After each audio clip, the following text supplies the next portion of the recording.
Hello, everyone. A very warm welcome to this session of Let Us Talk It ZIPINAR.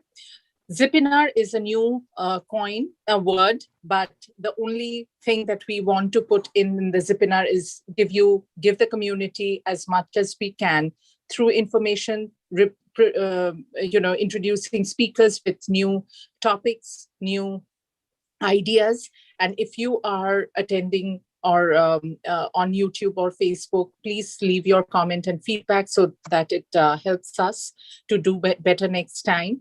And if you are joining in the Zoom link, then it will be much easier for us to interact with you, as well as you can interact with the speakers.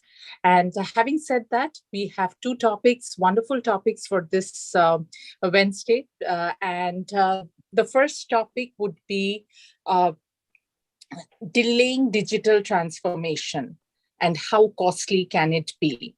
So this is an interesting topic. We do not understand how fast things are changing. And if we do not understand till now, I think we have a speaker here who will make you understand, make you get up from your couch and think, no, things have to be different now. And we do these webinars every week, and we hope that we can reach out to as many people as we can. We also do our youth webinars where youth does prep sessions every week, and then they go live every alternate Fridays and Saturdays. We have two groups of youth, younger youth groups starting from 6 to 11 years old, and the older youth group from 12 years old.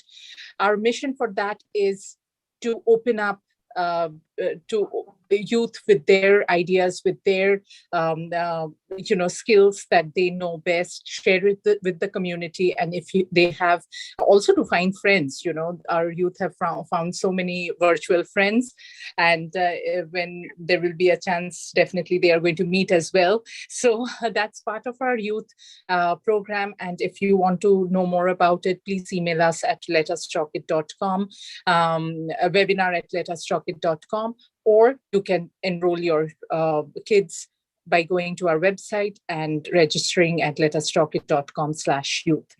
And having said that the topic today is very important. It will talk about COVID-19 and the rapid march of business to transform digitally.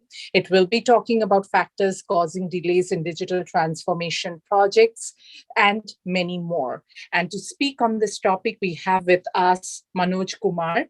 He is a value strategist at Adobe, and he is a digital transformation and business value enthusiast with a lot of experience in enterprise software products and platform space. He's also an avid reader and blogger, and I'm sure he has, his goal is to add more value to your digital horizons through webinars, posts, and content, and doing webinars for us like these. So we are ever grateful to you, Manoj. And also, he says that apart when he's not at work, he loves following cricket, reading books, listening to music, and the best of all, helping his wife in culinary activities. I'm sure you can share that to other gentlemen who are joining in today. So thank you. Absolute honor to have you, Manoj. Over to you. Thank you. Thank you so much, Julian, for such a nice and great introduction. So let me share my screen, and please let me know if you can see it.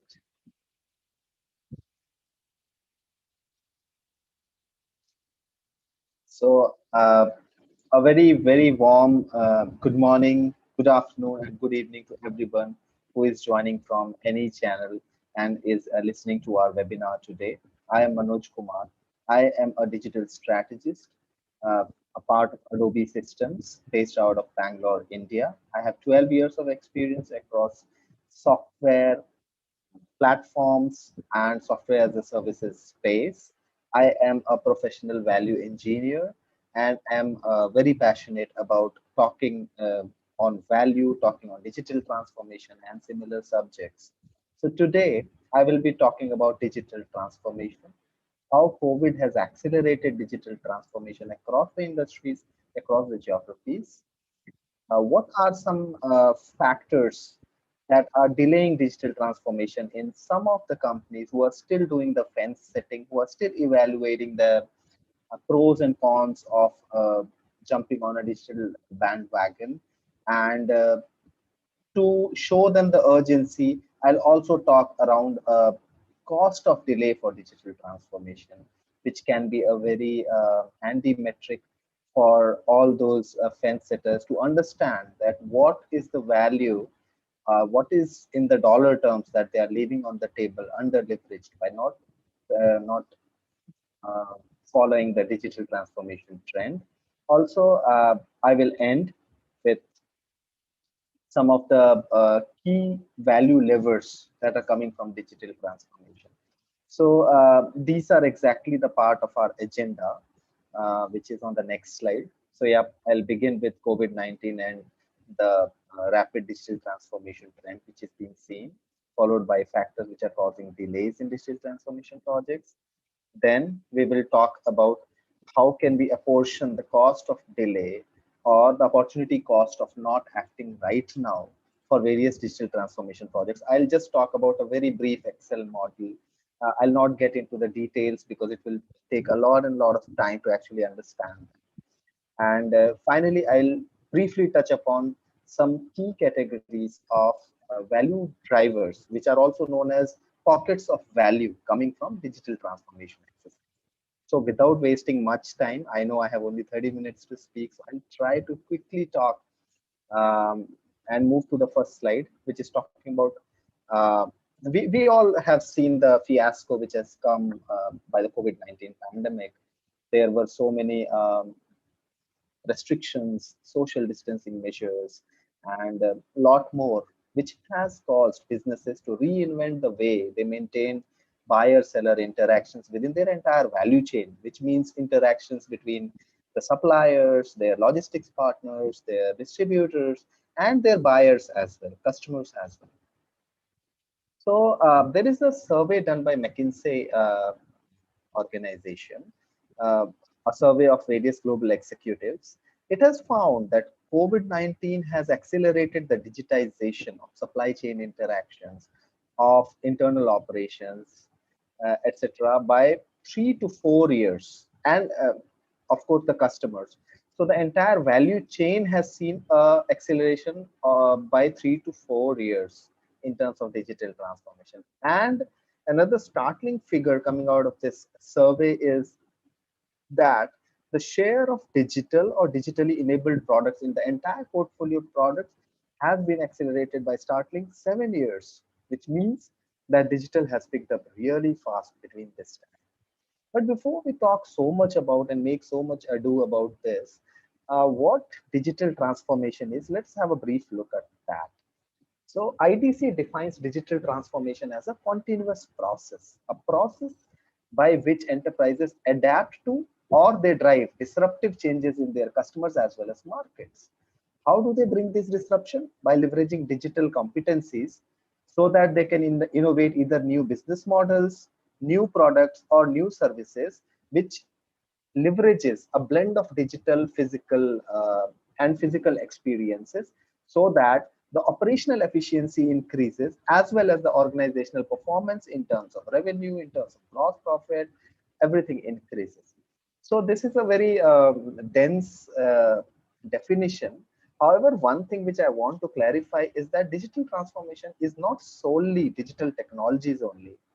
It has other flavors in terms of people, in terms of processes as well.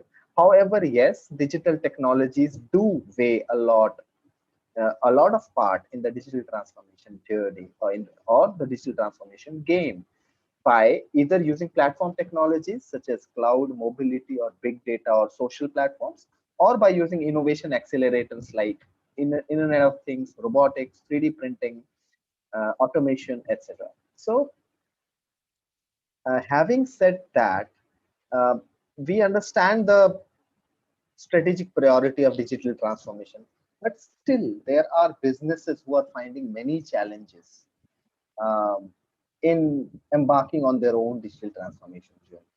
There is a research done by Vance and Bond which says that top 3 reasons which are kind of An impediment to digital transformation journey for many companies is one, internal politics, two is cultural resistance, three is lack of right tools or lack of a formal strategy or a plan.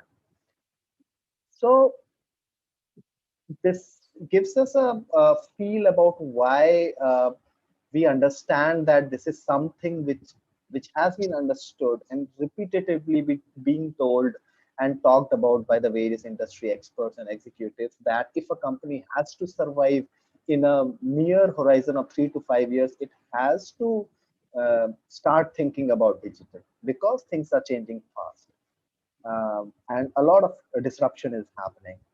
But even if a company has over grown these factors or these impediments, still digital transformation is harder achieved than said. So you see, there is a survey by Information Management Magazine which says that 86% of the respondents of the survey said that complexity of implementing technologies, lack of skilled resources, reliance on legacy technologies is preventing them from pursuing digital transformation projects. 81% have said that their digital transformation project has either failed, suffered a significant delay, or scaled back in last 12 months. 42% saying that they are behind schedule on their most important and strategic digital transformation projects, which says that it is not an easy feat to achieve. Now, if we let the delays continue endlessly, uh, we are going to miss out a lot of value, which remains under leveraged. And, and in that case, we need to come up with a formula, or we need to come up with a figure which can be used to apportion the uh, opportunity loss. That is what we are doing in this slide. So here what we are doing is that we are coming up with the cost of delay for digital transformation projects. So on an Excel graph, what we are doing is we are projecting the gross profit of the business across the. So here is the graph at the bottom for your easier understanding. This is an illustrative graph with dummy data to showcase the above approach. So the bottom figure, or the blue line, is the uh, line where we are projecting the gross profit of the business across the next 3 to 5 years if it continues to grow without leveraging the key digital value drivers. On the same graph project, the gross profits, we are also adding the value coming from the digital value drivers. So the orange line is talking about that, and the arrow between the two is talking about the difference between the two lines. An average of these arrows across the next few quarters give us a KPI called quarterly cost of delay. So calculating the average difference will give me this figure. This figure can be a really intuitive metric for us to understand um, the opportunity loss, and to come up with the a figure which can be used by the project managers of the various strategic digital transformation projects, so that liabilities can be ascertained to them. Now, the projection of value levers coming out of digital is not very easy. This is where we need to look into the various value drivers, which are nothing but pockets of value which intrinsically comes with the help of digital transformation projects. This is what we will be talking on the next slide. Um, and also projecting the notional value and adding it to the gross profit for each of the future quarters or each of the future years is a challenge which involves a lot of statistical concepts, a lot of mathematical and projection sciences, etc. In a very simple term, it can be done with the help of KPIs for each of the value drivers. So against each of the value driver, we set up a KPI, identify their baseline figure, like their current value, and try to project the future state value, what we feel should be the most conservative or likely estimate of them when we are able to use the best practices associated with the digital transformation initiatives well. And we try to put a dollar value to each of these improvement on the KPIs to come up with the exact addition on the gross profits, and being able to create this or to plot this orange line. So I know it is a little complicated, but on the next slide, I want to talk about the key value drivers for digital transformation. So again, the key value drivers from digital transformation, uh, I have tried to divide them under 4 sections. Incidentally, these 4 sections are also part of balanced scorecard, which is a popular strategic planning tool. So, for example, I have divided it under financial perspective, learning and growth perspective, customer perspective, internal business processes perspective. Again, within these uh, broad categories, there are 6 narrower categories of value drivers from digital transformation. First is increased pie in platform economy, which gets part of financial perspective. And I have put some general KPIs to track success or failure of this value driver. It can be like average number of users reachable through the platform network, or average consumption per user. Same way, under the learning and growth perspective broad category, there are 2 narrower categories like improved learning and growth, increased number and scale of innovation with some indicative KPIs for each. In internal business processes broad category, there are 2 narrower categories: accelerated disruptions and process efficiencies, driving KPIs like average cycle time, average number of product releases, number of new process changes, etc. And augmented capability due to AI, driving KPI like people efficiencies, process efficiencies, reduce variance, reduce risk, etc. And then the customer perspective, like improved customer experience, talking about KPIs tracked by KPIs like net promoter score, customer satisfaction score, etc. So these are the 4 broad categories of benefits which are coming from uh, digital transformation initiative. And we have tried to put some indicative high level KPIs against the further against each of these buckets. And we understand that the nature or the uh, construct of each of the KPIs will change industry to industry. So for example, for a retail industry, the KPI will change from a pharma industry or a manufacturing or high-tech industry or a financial services industry. So, however, the broad principle, the broad concept of digital transformation will fall under these subsets. These majorly fall under these. There might be like some exceptions and some additions as well. Now, I'll go and further drill down into each of these subcategories within these categories. For example,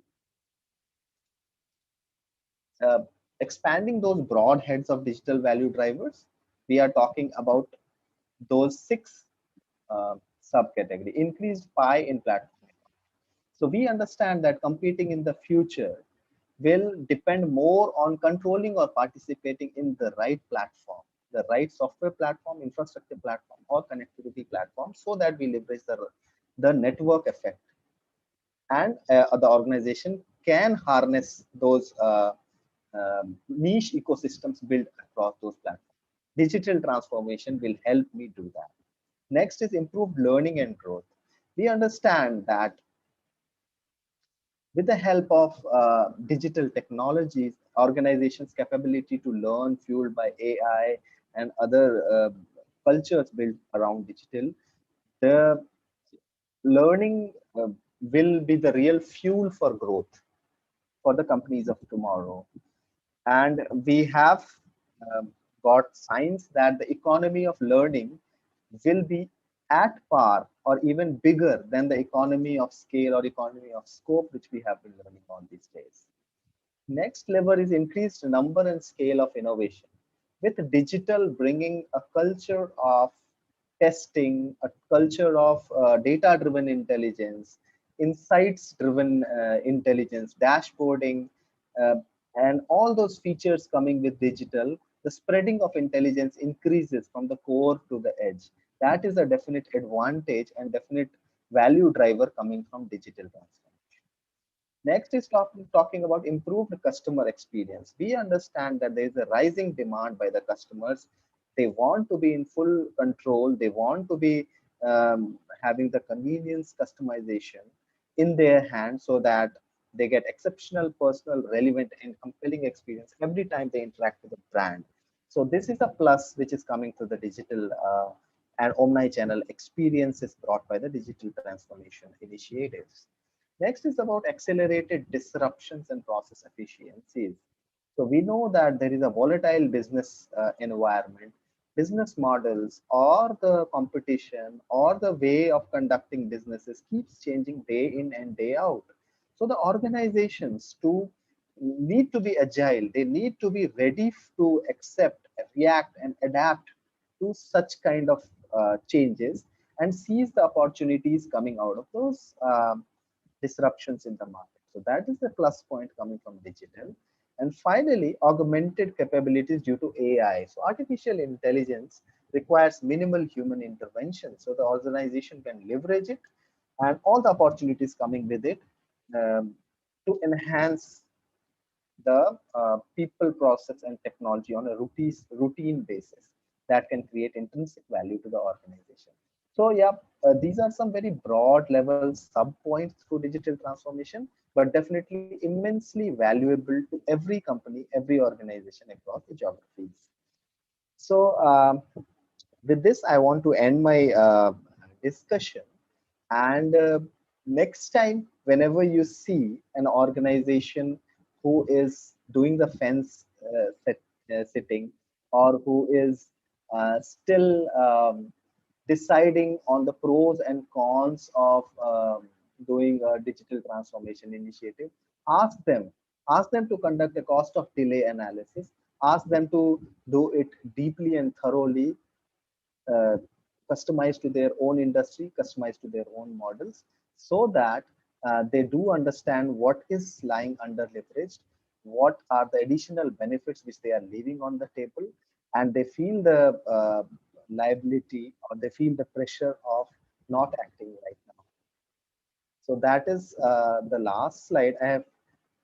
Thank you, everyone, and I'm open for questions.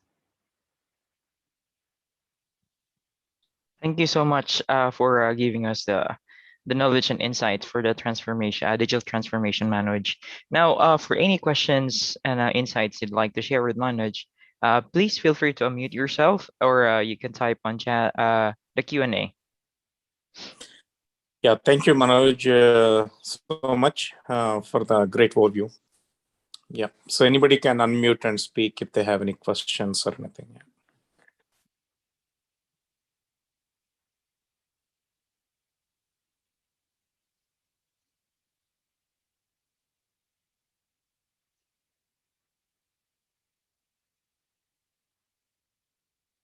Sure.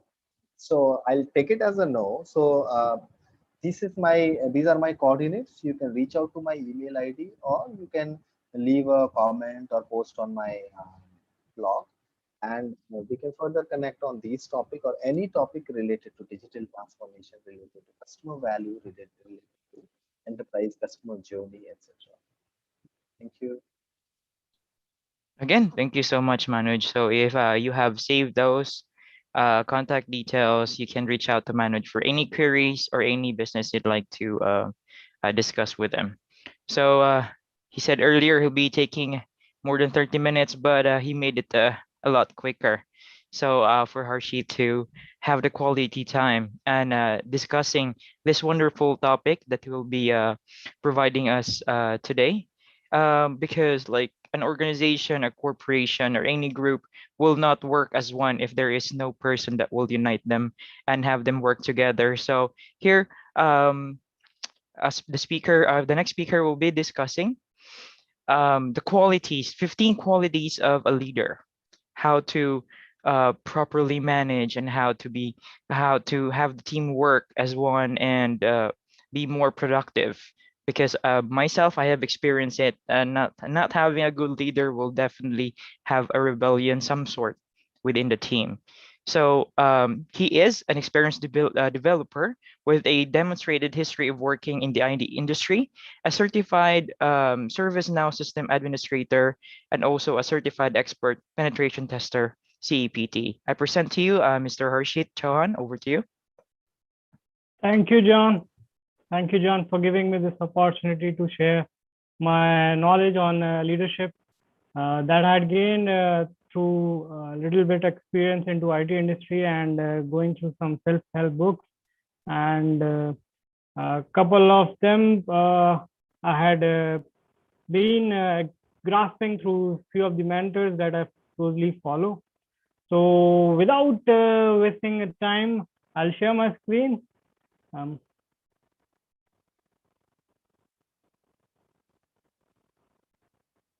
I hope it is visible. Yes, it is. And I hope I'm also audible to you, John, and to the audience. You are audible. Yes.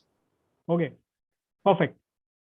So my topic starts with this controversy. What's the difference between the leaders and managers?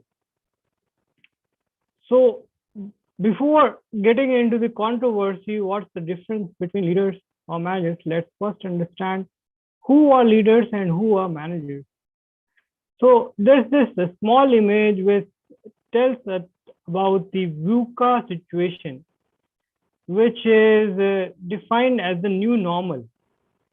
So the situation about COVID-19 pandemic is nothing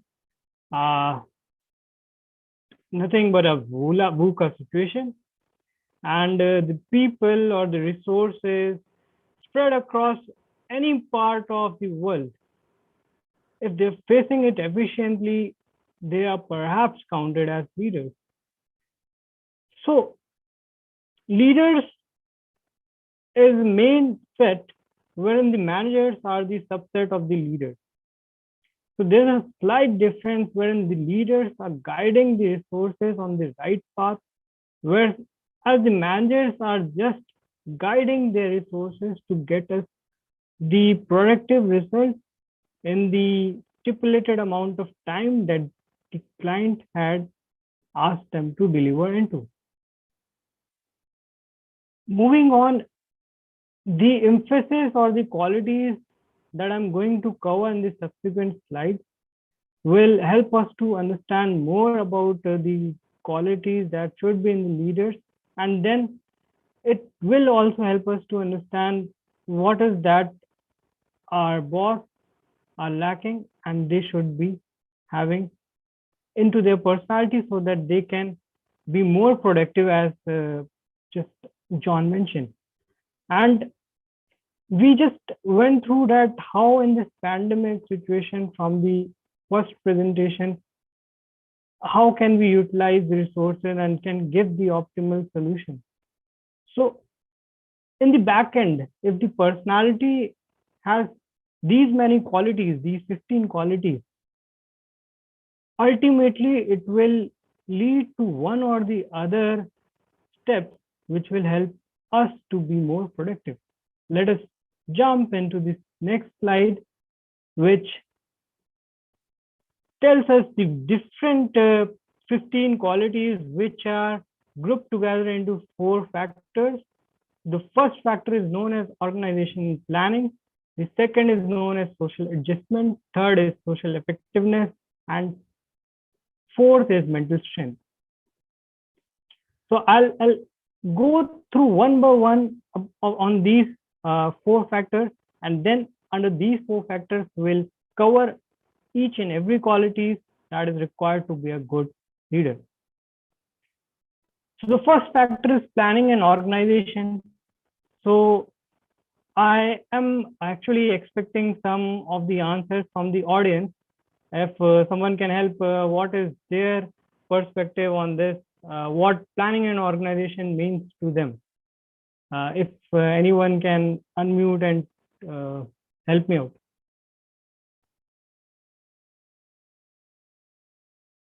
I believe in this pause, I'm not able to get a response, so I'll directly get into the slide where it tells us the 4 qualities which are listed over here. The first one is effective intelligence, second one is reasoning ability, third one is organizing ability, and fourth one is power of expression. So just to give an example of planning and organization in to corporate environment, we have, let's say, $10 million project, which needs to be implemented, let's say, in 6 months of time by 5 resources. So now it is the responsibility of the project manager to deploy which resource and which activity and how quality deliverables they are going to present. This is the management that the project manager is going to perform. These are the different tasks. But in the back end, if effective intelligence, reasoning ability, any of these 4 qualities missing, it might lead to improper management or improper or might not be able to deliver the quality. So effective intelligence and reasoning ability is very closely related, and it can be understood in a way that if solving a puzzle like Sudoku or playing a game like chess can help us to increase the way we are approaching to solve a problem. So that is what is important. It is not about how intelligent a person is. It is not important what is the intelligent quotient of the person is. It is what is required is effective intelligence. With that, in the same cue, reasoning ability is being perceived at how we see in the IT environment, there are developers who are very good at coding, but at times they stuck at thinking of logic. While they can write a code, but if they are not able to think of a logic, how they are going to write a code. So it is very important that reasoning ability should be good, not of a developer, but also of a leader. Because see, developer is working on a microscopic level, but leader is working on a macroscopic level, wherein if he is working as an architect or a manager, then he might be seeing 10 different challenges or 10 different projects at the same time. And we see if resources are being utilized, so it obviously helps us that okay, if let's say if tomorrow if one resource out of 5 member of this team is absent, so who will be the delegating the task that was being covered by the first team member? So that is where the organizing ability comes into picture. And if the project manager is able to communicate her views to the team members very clearly, then it is termed as nothing but power of expression. So I hope this is the first this is the first factor planning and organization, which I was trying to explain is clear to the audience. And I'll now move to the second organization ability, factor of this sequence, which is nothing but social adjustment. Social adjustment, like we say that if we are into some totally different culture, let's say if I am from North India and I go to South India and I'm not able to adjust properly, so how I am expected to perform good at my workplace? Or if a person from South India is deployed in North India and he is not able to adjust in that environment, how is he expected to deploy or manage a team of the people who are from North India? So how he is expected to cooperate. So this is something which is again required. This may require building up of offline connection with the team members. The managers might know how to get the work done, but do managers also know what is going in their team members' life?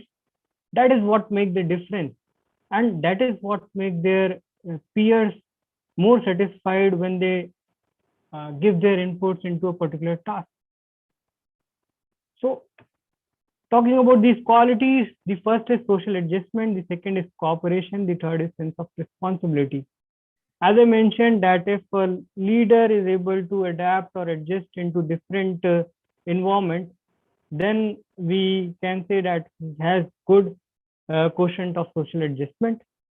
And at the same time, if he has a helping nature, willing to work with harmony in a group, then he is known to be cooperative.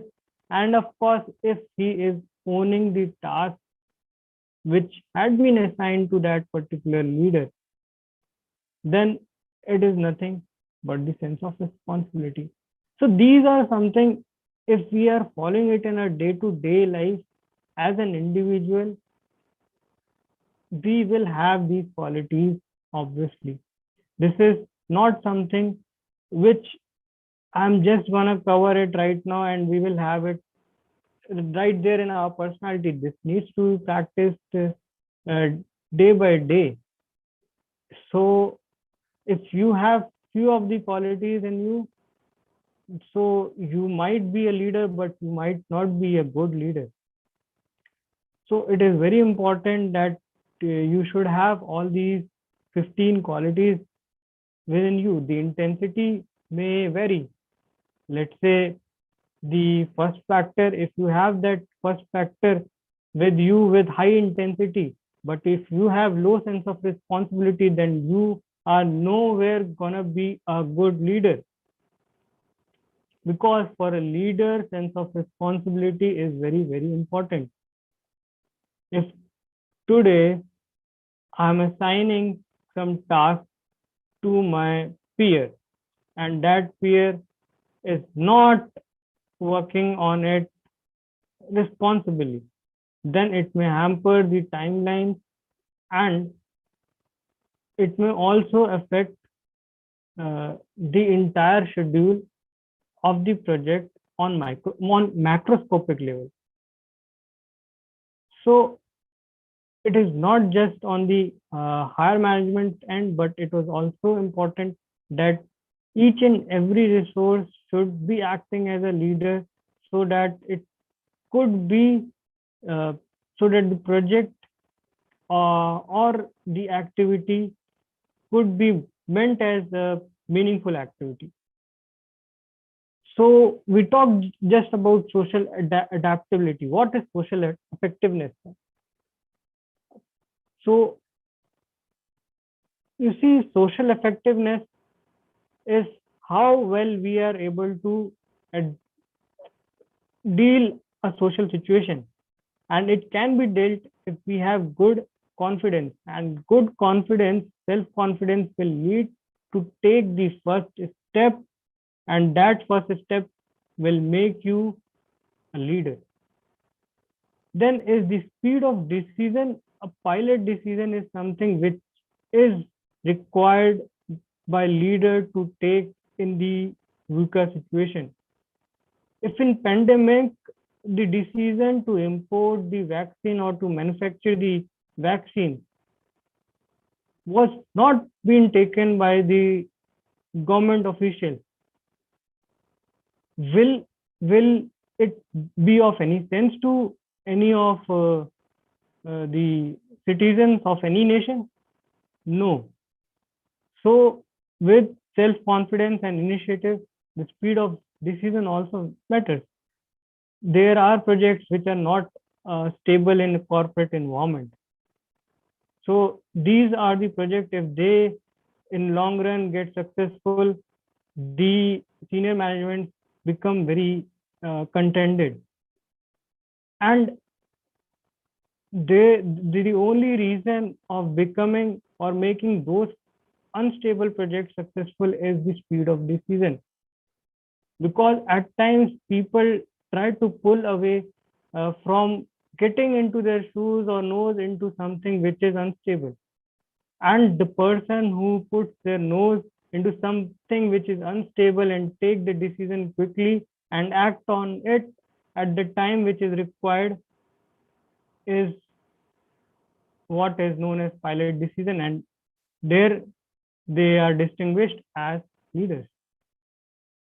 At the same time, the leader should be good enough to convince their peers, their juniors, their seniors that whatever decision they are going to take is in the profit, is in the harmony, or in the good nature of the entire organization.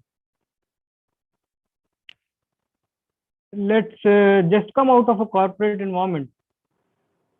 Initially in India, what was happening?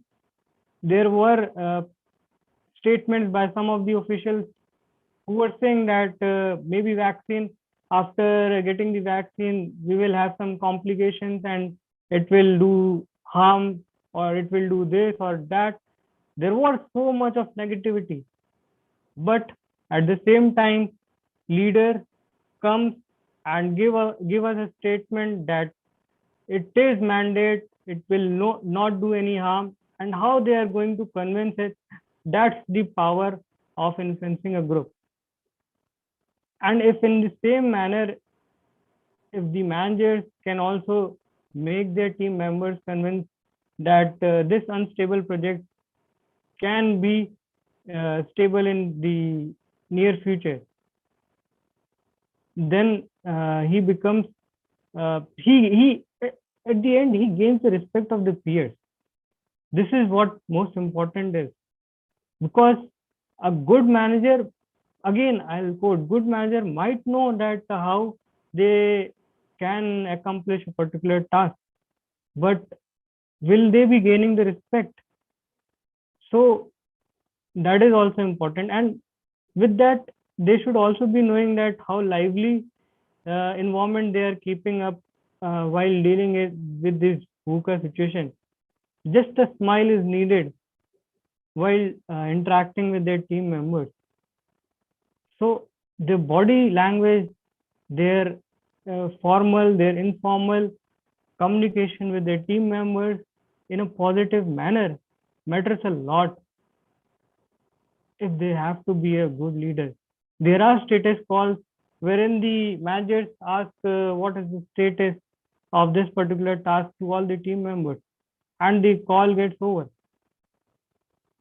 But a leader knows more than that. More than that means they know, other than the task of those, other than the status of those tasks, they know that in let's say particular A resource, what is going in his personal life or her personal life. Maybe in the pandemic, someone might not be doing well in his family. So that's why he's not able to put into his best effort. So those offline connections, if he is that much into in that zone, the quality of that project can be improved only by delegating. He can then better take decisions, because he already knew that he is not in position to deliver the deliverables. Last is the factor which is known as dynamic factor. In the dynamic factor, what is seen in the leader is the determination, courage, and the stamina. Now, again, if I talk about this VUCA situation, so-called pandemic, COVID-19 pandemic, if the officials are not so determined to provide the vaccine to the entire nation, will it be possible for a nation like India to stand up on their foot and keep the business running, keep the show going on? No. the statistic says that 60 to 70% of the people in India had been vaccinated. The ground reality can be very, very different from what the statistics and figures are saying. But if the physical courage as well as the mental courage of these leaders are at right place, then we can say that the project or any activity or any task can go in the right direction. Not just the physical courage or mental courage, it's also about the stamina. When we say stamina, it is not only about the physical stamina, it is about the mental stamina, how we are going to deal with the pandemic or the VUCA situation. The leaders, whenever there is a break point coming in each and everyone's life, the manager might stuck at that break point, but the leader will start from that break point.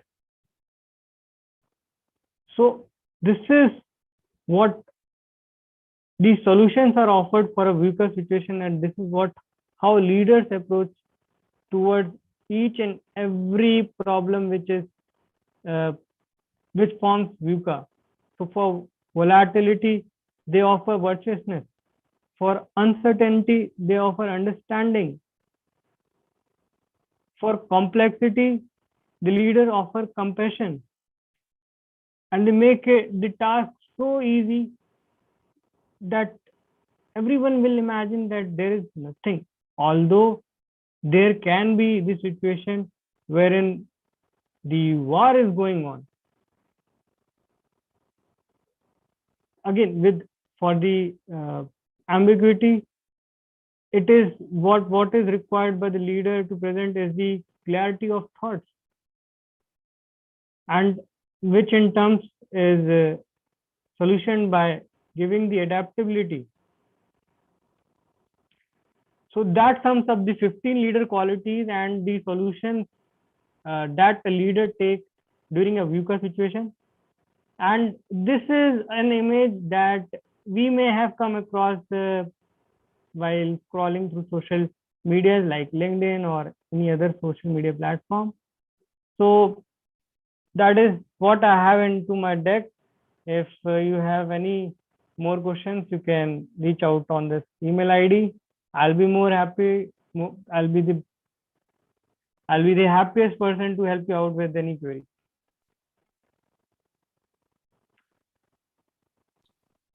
Thank you so much for giving us the qualities that a leader or like those possible persons who have those within them, but they are just not fully aware to hone them to the best potential.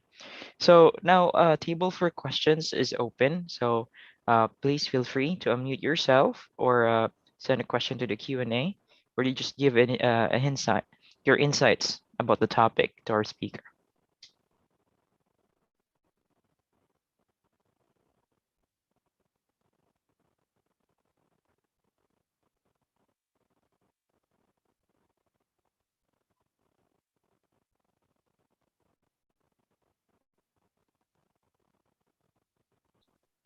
All right. Okay, so yeah, I can see there are no other questions, but really it's I have been like session before from other companies that I have been with regarding like leadership and all that, and I've experienced really leaders that has no sense of responsibility. Like if they just tell you things they wanted to tell you, and like yourself doesn't really fully understand, or you don't get the logic of what the explanation is, that it's not really gonna work. So that's gonna divide like a team, how big or small it is. If a leader is no sense of responsibility, that's just what my thoughts are. Yeah, very true. I mean, I completely agree with what you're saying, John. All right. So again, well, that concludes today's sessions. There are no other questions, but you can get in touch with Harshit if you have if you'd like to do business or have questions or queries regarding any other things includes or with regards to his topic right now. You can reach to him through LinkedIn. So just that's his name, Harshit Chauhan, and you can also review his topic on our YouTube website. So as was mentioned by Julan earlier, so we also have our youth sessions and preparation sessions. That would be every Saturday, 4 p.m. EST, and preparation sessions every Tuesday and Thursdays at 4:30 p.m. Eastern Time. And you can also register at our website, letustalkit.com /youth. So hoping all can support and join our youth speakers, and that would give them encouragement and help us make a better future. All right. So thank you so much, each and every one, for your time. And for the speakers, thank you for your efforts and the knowledge you have shared to us today. That concludes our session and appreciate the time. Thank you so much, and see you all again next time. Thank you, John. Thank you, Arshit. Have a good day. Thank you all. Bye-bye. Bye-bye.